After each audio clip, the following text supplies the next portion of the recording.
Hey everybody, Roger here. Years ago, I struggled with belief in God. I struggled with atheism, and I talked about why that is, emotional reasons, intellectual misunderstandings.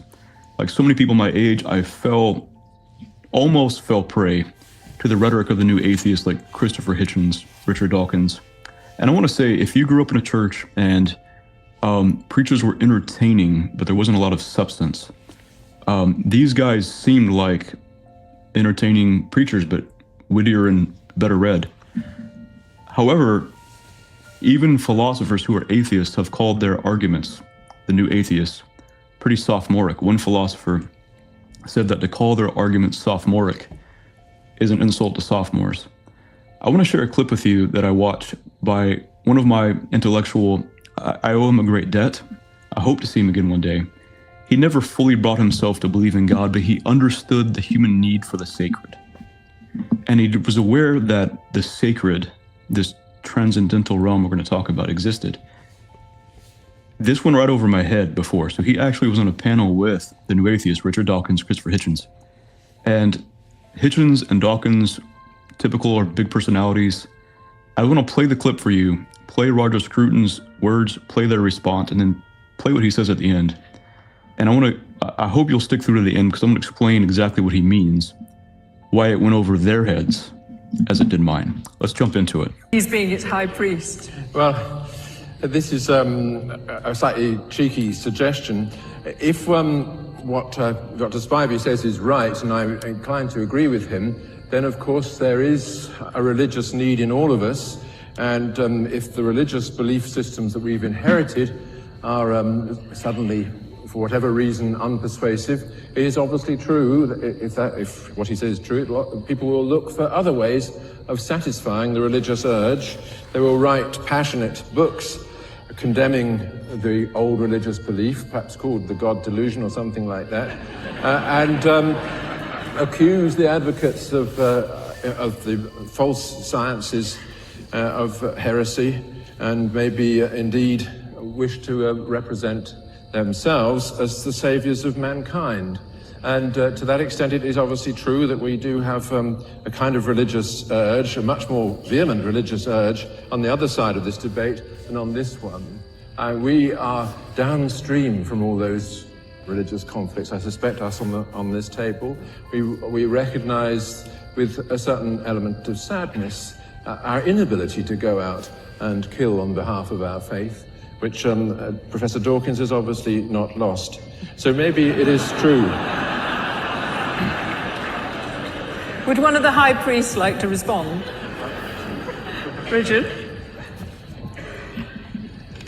I face two questions. Firstly, is religion true? And second, is it necessary for human psychological welfare or something of that sort?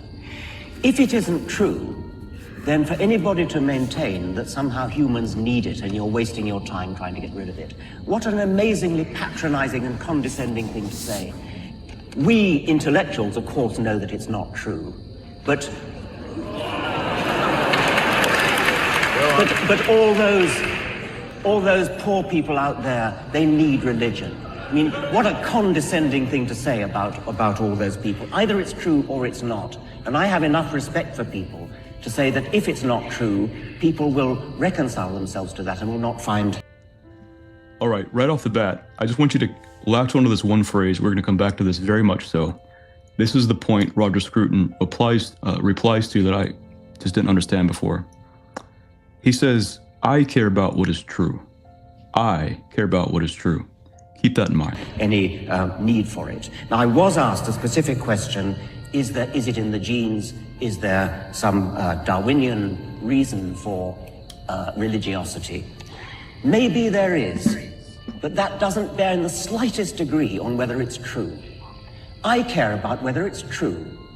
I also care, as a Darwinian, about the origin of it, and I'm interested in the origin of it, and I'm inclined to agree with the implied suggestion of the questioner that it may be that religion itself has no advantage, but it may be that it's a byproduct of some other psychological disposition which does. But that is an entirely separate question from whether it's true, and I don't like it when people say, oh, humans need it, or we have it built into us in our genes, or Darwinian natural selection is built into it. Therefore, that somehow validates it. Of course it doesn't validate it. It merely says that it's been built into us by natural selection, just as all sorts of other probably disagreeable things have been built into us. Doesn't mean we can't try to cure ourselves.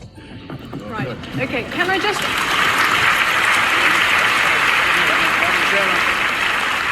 Quickly. The point about transcendence. Well, I was going to actually put that to Roger Scruton as it was addressed to that particular side of the But argument. we So I were think that's asked only if fair. we could have transcendence without thousands of bodies, and I'd like to speak to that. if I Right. may. Just very briefly. The answer, of course, is yes. So I'll skip this guy, but what he's saying is that can you have the transcendent without thousands of bodies that religion has killed? I would note, this has become cliche at this point, human beings will kill for lots of things. They'll kill for religion, certainly. They'll also kill for Marxist revolution. They'll kill for greed. They'll kill for jealousy. They'll allow people to die, knowing that their products will kill you, but they'll push them out anyway for profit. People have become more violent in modernity. More deaths have happened in modernity than in the Middle Ages. That's worth noting.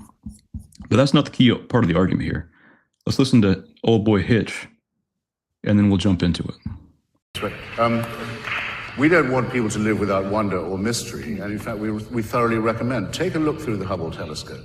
See if you can get over what you see, the unbelievable beauty and symmetry and majesty of what you'll see. And you want to exchange this for the burning bush? I don't think you will once you've done it. Read a page of Stephen Hawking on the event horizon, for example, and see if that isn't awe-inspiring enough for anybody. And you're seeing there the future of a potentially much more noble and ennobled and enlightened and emancipated humanity, where none of these discoveries and none of this awe and majesty requires that you kill anyone in the name of some man-made idol or god or superstition. For heaven's sake, let's get this out of the way. Roger Scruton.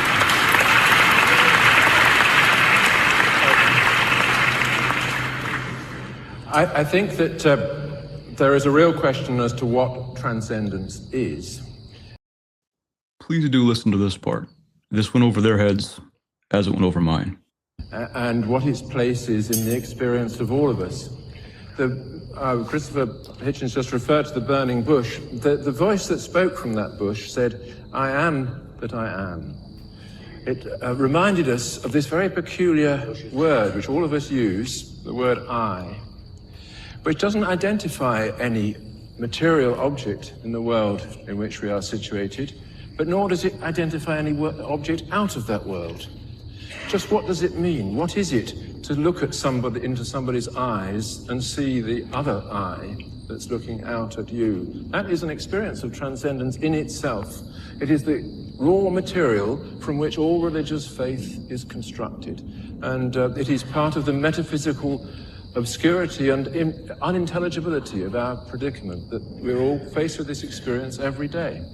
And religion makes sense of it for many people.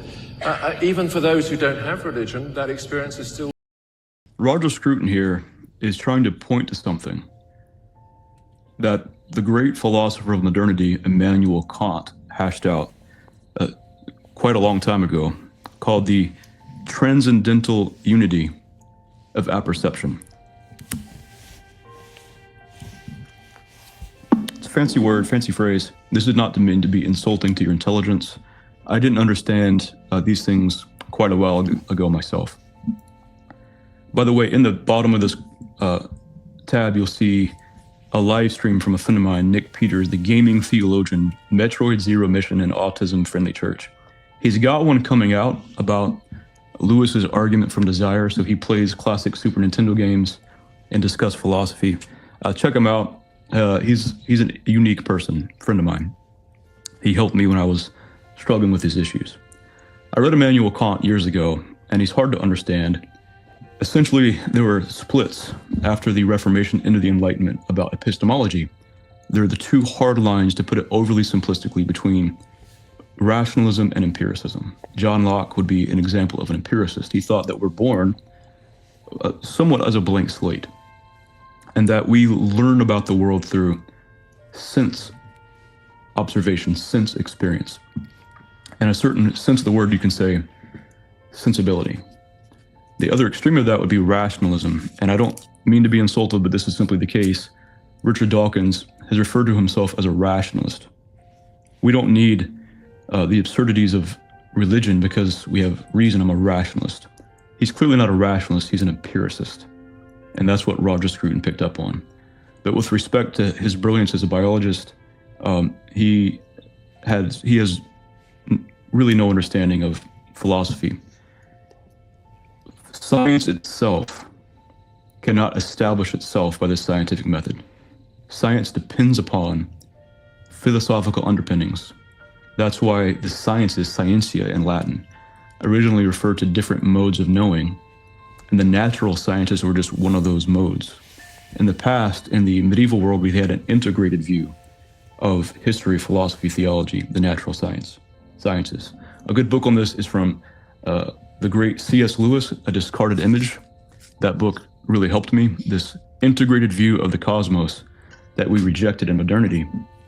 And it could be said that there were certain things wrong about that cosmological model. Perhaps the distance of the Earth from the sun, or do the planets move in perfect spheres or ellipses, things like that. But to cast aside all that knowledge, the entire model was to throw the baby out with the bathwater. That caused a lot of the epistemic problems we see in modernity. And great minds like Immanuel Kant, John Locke, Leibniz were trying to recover from that loss of an integrated system. Leibniz and Locke famously had a disagreement. Locke saying we could understand things through sense experience, Leibniz through reason. He's a rationalist versus an empiricist. Immanuel Kant came along, and what Kant wrote was a critique of pure reason. He understood that we couldn't have true knowledge about the world, a full knowledge about the world, through either pure sensibility or empiricism, pure observation, and nor could we through pure reason alone. For example, are we really born as blank slates? No, and of course Locke would have some nuance here. But you're born knowing how to breathe. If you're normal and healthy, you know how to, if things take its course, you know how to eat, you know how to eventually you're going to put yourself up on all fours, you're going to roll over. Eventually you're going to start articulating sounds that sound like words. And you might learn English through observation, but the rest of that are things that are rather innate. You're not born as a blank slate, but by virtue of what you are as a human being, you're born with knowledge that develops. This is what the Catholics knew, this is what Aristotle knew. The transcendental unity of apperception. Apperception is a word that comes from Leibniz's philosophy, and that simply means anything by which we can refer to as mine. This is my thought. Just as right now you're analyzing whether or not Kant was correct or whether or not I'm a fool. Those are your thoughts. And you know that they're your thoughts, they're not my thoughts. This is my pain. This is my love, my desire. Anything that you can refer to as yours is what he means by the word apperception. Transcendental is a term that Kant used to refer to something that transcends the merely empirical. It transcends what can be known fully through observation. And this is why Roger Scruton, as wise as he was, now I want to point this out beforehand, the Catholic Church forbade or discouraged people from reading philosophers like Immanuel Kant a long time ago. And there are reasons for that. Because A, if you're not trained in these things, you can get confused. Some people who are trained get confused. Also, because Kant wasn't fully correct. But I wasn't raised as in this tradition, the Catholic tradition. And reading Kant and Locke and Leibniz for me, and seeing that Kant was onto things that they missed, was for me a way back to the sacred. Reading Roger Scruton and Immanuel Kant was for me a way to retrace my steps through the maze of Western culture that's played out over the centuries and what has been lost. And the reason that you perhaps find it difficult to believe in God and the sacred is probably not because you've read and understood all the great philosophy and science of the world, but because our culture and our presuppositions have become more and more materialist and secularized. And so these secularism, materialism seem more natural to us than the belief in the sacred. So with that being said, Immanuel Kant said that transcendentalism, or the transcendent, is that which transcends to rise above the merely empirical. Scruton points out the self. What does it mean? What does it mean to say I? Dawkins himself presupposed that there is a him. Why don't the rocks use the word I? Do rocks have a sense of self? More than likely not. Do plants have a sense of self? Not in the same way that we would. I can say that this is my mother. This is my son. Animals, even the more intelligent ones to varying degrees, don't have the same sense of self that we do. Not to say that they don't have one altogether. What does it mean for humans to say that I care about what is true? Because in your mind, you have this sense of self, this unity of apperception is transcendent from observation. It is not the product of observation, it is the presupposition of observation and therefore science. This unity of consciousness is not the conclusion of observation, it is the condition for making the observations themselves. I can know this one thing before I do any science, that I exist, and that throughout time I have a unity of self, of consciousness. Again, that this is my mother, my son, my thoughts, my pain, my life. I am making the observation scientifically. Scruton once wrote that to doubt this is to cease to be self-conscious. It's really impossible to doubt, because to doubt it is to cease to find significance in doubt. There is an I inside of all this thing that can be observed. Science presupposes this. It can't prove it. Science can't even justify with the scientific method the philosophical presuppositions that it depends upon. Take that a step further, the sense of self, and then the sense of the other. The sense that I know when I look into this camera, someone, you, might be listening to me. When you love someone, there is a sense not only of self, but the other. These are transcendental concepts that transcend the mere material. The reality is, by the way, Hitchens' response was silly. He's just saying, yes, I can have appreciation for beauty and wonder. Look through the Hubble telescope and tell me you don't have a sense of awe. Well, that's about the level of a 12-year-old on Reddit arguing for atheism because he doesn't understand religion. Of course, atheists can appreciate beauty, but atheism can't explain that beauty exists, that meaning exists, that self exists. Atheists in the modern sense, in the materialist sense, tend to reduce, particularly these gentlemen, reduce the world itself to the mere material. So there is no self inside of me, connected to my body, an integration of body and soul. There is merely the body. So love is merely the product of neurons. It's not a real thing. These folks will argue about rights, but they can't justify rights themselves with science. They complain about what is immoral in life, the hypocrisy of religious leaders. But the material realm can't fully explain the moral. These things depend upon transcendental concepts that transcend the empirical. There wasn't really an argument here. These were two men who didn't understand the conversation and a man patiently trying to explain it to them. Youthful disappointment in religion and religious leaders and wanting to do your own thing and proclaim yourself the savior of humanity through reason and science is a boyish fiction. Maturity is growing to understand the philosophical, the theological, the deep traditions and mystery and meaning in the world. And then to realize that these things are not just useful fictions. Dawkins seemed to imply that Scruton didn't believe that the sacred, that the transcendent exists. He just thinks that people need it for utilitarian reasons because it's useful. Dawkins fails to understand that Scruton is no utilitarian. They're useful because they're true. If you guys are interested, I might debunk some of my own other atheist objections to the Christian religion. But for now, I hope you know that your life matters. No matter what happens in the world, no matter how bad your life gets, someone loves you. So take care of yourself. Don't check out early. Live your life and live it to its fullest. As always, thanks for watching. God bless.